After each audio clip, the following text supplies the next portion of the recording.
Ramps leads to nowhere or block. Yung iba naman na rampa, hindi pantay-pantay or merong lubak. So madalas walang handrail. Minsan naman may handrail pero isang side lang.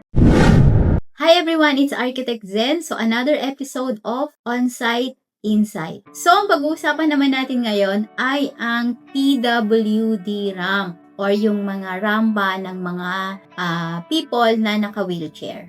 Ano nga bang mga major issues natin dito sa Philippines regarding sa mga PWD ramp? Number 1, ramp are too steep or too long. So, alam nyo ba na ang mga rampa, meron niyang computation kung ano yung steep, gaano siya katarik, and gaano siya kahaba. So, ang minimum na slope is 1:12 to 1:20.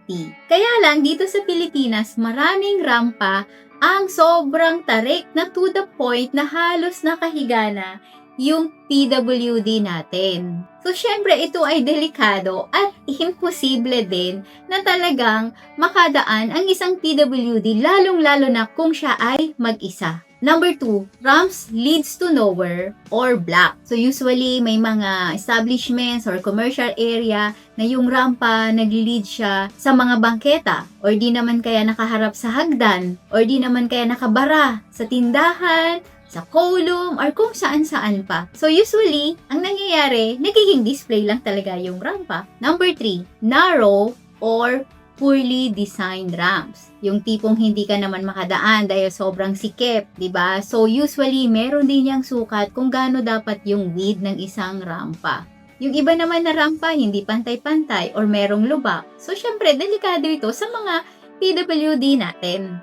Number 4, lack of handrails. So, madalas walang handrail. Minsan naman may handrail pero isang side lang. Meron ding mga handrail na hindi tuloy-tuloy or hindi consistent ang mga height. So, syempre, delikado ito sa ating mga PWD or yung mga buntes, mga senior citizen, mga may saklay, na usually ginagamit nila yung ramp for access. Number 5, poor maintenance. Madaming PWD ramp ang madulas, mali yung materials na ginamit, basag or bitak-bitak na ang mga semento, hindi na maintain, ginagawang loading area ng mga goods, doon ginagamit. So, since mabibigat ang mga goods, syempre, nasisira nga naman ang mga PWD ramp natin. And, yung iba naman, nagiging tambakan.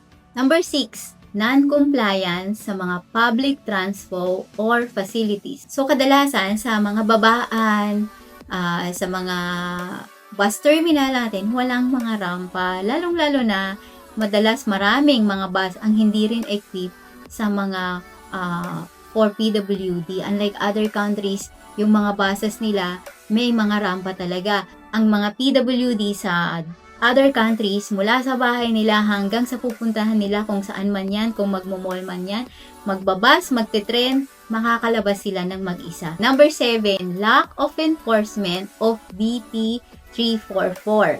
BP 344 is the accessibility law of the Philippines.